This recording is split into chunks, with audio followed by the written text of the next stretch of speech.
Greetings once again, spacefaring adventurers. Duuz-Diz-Din, back again with Eden Zero.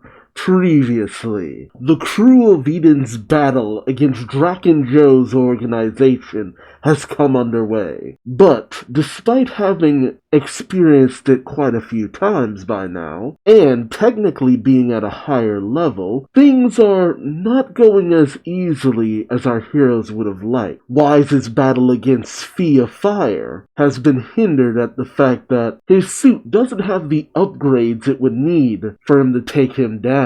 So Witch has decided to go by herself in order to find Hermit, to hopefully give Wise the edge he needs. Rebecca's battle against Daichi seemed to be going well at first, only for Rebecca's kicks to be shown to be ineffective, and for her to be bound by the masochistic freak. Sister's confrontation with Klein and Jin didn't really go the way she expected, with them not having the same history that would have unlocked their memory. Moscow has managed to save Homura from Illiga's organization along with several other girls, but neither of their memories have returned, and Shiki has found something interesting and troubling. Poseidon Nero is in the place of Laguna amongst the Element Four, and he's one tough customer at that, being a co-leader of Joe's organization. Not to mention, Shiki never fought Nero, just his son, who is currently the leader of the OA Cosmos. And who is the rebel leader battling against him in that universe? None other than Laguna. These are some pretty major changes that'll definitely lead to some complications going forward, showing that what seemed that it would have been fairly easy has actually made their knowledge a bit of a hindrance. How will our heroes overcome the changes that Universe Zero has thrown their way? Join me as I find out, won't you? Got this beautiful picture of Rebecca in a skin-tight catsuit. Yes. The thickness is real. The final saga is doing great. That's good to hear. With her cute kitty power, she'll trounce you all. You know, I shouldn't be having this thought just yet, but I wonder, has Mashima thought about what he's gonna do after he finishes Eden Zero? Shiki can't hide his bewilderment over this world's complete change in power structure. On the other hand, how will things turn out in the fight with Draken's special forces, the Element Four? Shiki is still reeling from the information saying, sure is the Emperor, and Laguna is the rebel army's leader? Pino adds, this is too different from the previous world. Yeah, no kidding. Meanwhile, back with Illiga's organization, we see the captured girls running in nothing but towels down the halls of Illiga's building away from his guards as Moscow ushers them, everyone to the exit, hurry! But Homura, she looks back and unfortunately, she ends up tripping as the guards close in on her. But Moscow beats them away with a Moskwy! And Sumo pushes them all away. And Moscow is looking pretty badass in all of this. As the soldiers fumble backwards, Moscow checks on Homura saying, are you alright? Homura says, yes, if only I could fight as well. She says that she almost sees the vision of the sword she should have, but it just disappears in the smoke as she says to Moscow, then I could be of help to you. And Moscow has this very odd look on his face. Has he regained his memory somehow? I wonder. Meanwhile, back with Sister, she seems to be getting some information or something? Like, has she just been standing there reading off something while Chris and Klein have also just been like, you gotta move? Sister then says, I get it now. Can't say much till I look into it more closely, but this Klein is healthy, and that's all that matters. Aw. Klein questions, this woman, what is she talking about? Chris says, no need to trouble yourself. I'll continue the mission. Chris goes on the attack, striking at Sister, who manages to block every one of his strikes, with Sister questioning, okay, so how do I trigger your memory? For me, getting kinky with Rebecca was the trigger. Oh, please, don't say it like that. And Shiki and Wise said they got their memories back right after they met, which then yells at Chris, hey, wait a damn minute. Come to think of it, I was like your benefactor in the last world, right? So why can't you remember? Hell, you even got the nerve to slug me. Not really paying attention to Sister's ramblings, Chris launches his rocket fist at her, who she easily manages to just deflect and send his fist to the ground as she tells him, I'm just getting warmed up. We're gonna have a touching reunion after I beat your ass, she says with a sinister grin on her face. Oh, sister.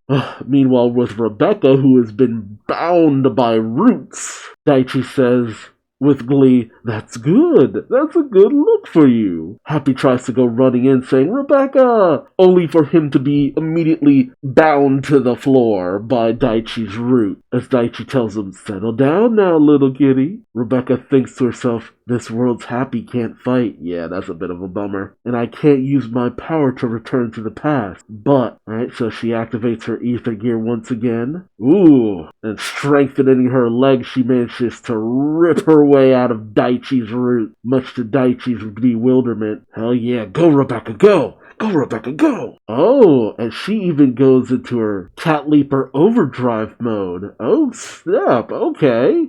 I honestly wasn't sure if she'd be able to actually use that here. And as far as I know, Daichi, he doesn't have overdrive, right? I don't remember him having overdrive, so she might have this in the bag. As Rebecca says, my ether's power is still the same as ever. As Daichi freaks out saying, Cat girl! Rebecca goes rushing in saying, this is the end for you. Uh-oh. But then she suddenly hits the ground. Her body can't contain that power or use it properly, can she? Naturally, Daichi and Happy are shocked as Rebecca says, huh? My power won't come out? Suddenly, Happy is contacted by Pino on his B-Cube. Pino says, do not let Rebecca use such powerful ether.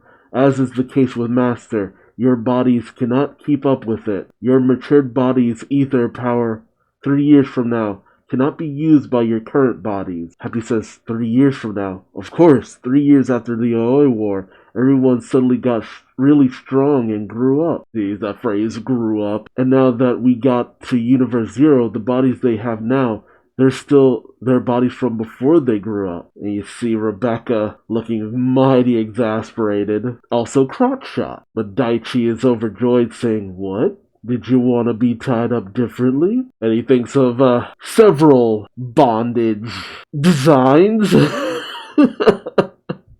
Oh boy. It says, looks like any kind of restraint would suit you. Huh? Could it be you're already trained in this? Oh boy. Naturally, Rebecca is a bit frustrated as Daichi binds her hands behind her back and says, it's settled. We'll do the orthodox hands behind the back. And as he approaches Rebecca, he says, now then, it's torture time. He then uses his pain's tree in order to cause Rebecca excruciating pain all throughout her body. And as Happy calls out to her, all she can do is cry out as pain just surges through her. Naturally, Daichi laughs going, hurts, doesn't it? Naturally, Rebecca can't respond as she's literally brought to tears. Happy thinks, I can't use my gun mode in this world. And Rebecca couldn't use ether gear before this. So how did she defend herself until now? That's actually a good point. I kind of was wondering that before too. It's just like, well, if she didn't have the Happy Blasters, what was she using? Was it like, are we gonna see her pull out like Ellie's tonfas from Rave Master or something? Happy then says, Rebecca, your gun's on your waist. You know, the things you've had with you this entire time? Daichi kind of freaks out as Rebecca realizes and thinks to herself, of course, the me from this world always carries regular guns. I can't believe I forgot. This proves my memory of the world until now has been all messed up. Daichi yells, I thought you didn't use them because they were just for show. I can't blame him for thinking that. Rebecca then manages to leap onto her feet, grabs the gun since, her hands are tied behind her back where the blasters are. And we get this, Mashima, the way how you do these things.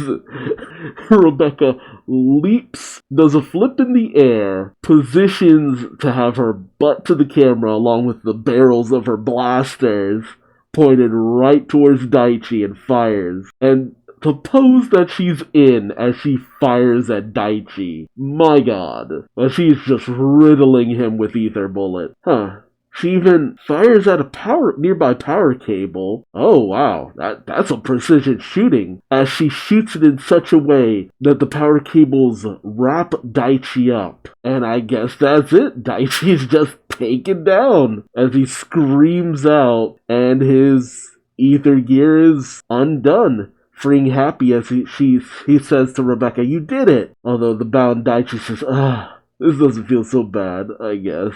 I do not miss you, Daichi, and I will not miss you once you're gone again. Happy then says, "Amazing. Your accuracy got sharper, didn't it?" Rebecca says, "I wonder if I play too many video games after all." And as Happy questions this, Rebecca says, "This is how I was from 3 years ago, right? My eyesight's like it was before it started going." Oh, right, she wore glasses after a certain point. I vaguely remember that, and it's not really something that came up that often. I gotta say, the creativity Mashima has when it comes to showing off Rebecca's ass, next level. Like, the angles he goes to show off the feet, show off the boobs, but especially showing off her ass. Like, wow. Damned.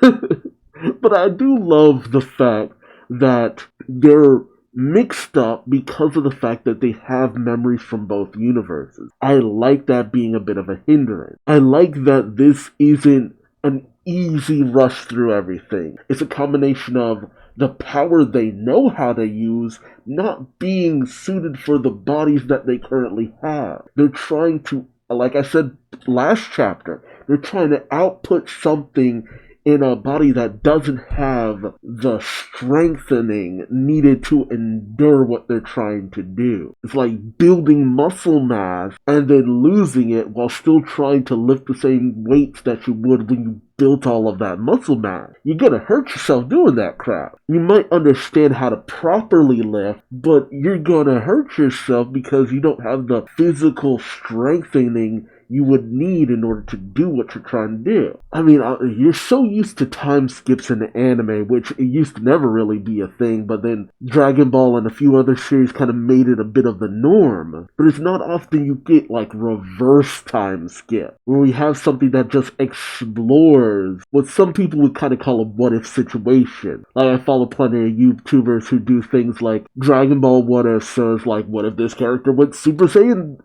earlier? Or what if this One Piece character had this strength in a prior arc or something like that? But I have to really commend Mashima's dedication to this. This would be so easy to make this it's Eden Zero's greatest hits, but it's a way of revisiting things that some characters weren't able to overcome previously and kind of giving them a second chance. Not making it easy, but showing that growth that they had was significant. A new set of challenges, but they still smart enough to know how to overcome these situations. And while this wasn't my favorite, I'm still just happy to see Rebecca get the W. It was crafty, it was creative, and she deserves it. Let me know your thoughts in the comment section below. How do you feel about Rebecca's takedown of Daichi? Was it not your cup of tea, or are you like me and just glad to see her get the win? I will admit, I was kind of expecting maybe Happy to suddenly unlock an overdrive mode or unlock his own version of ether gear, and he's able to power up Rebecca or something like that. And I would say Happy's a lot less useful now that he can't become the blasters, but ever since Rebecca got the abilities and started using her ether gear more regularly,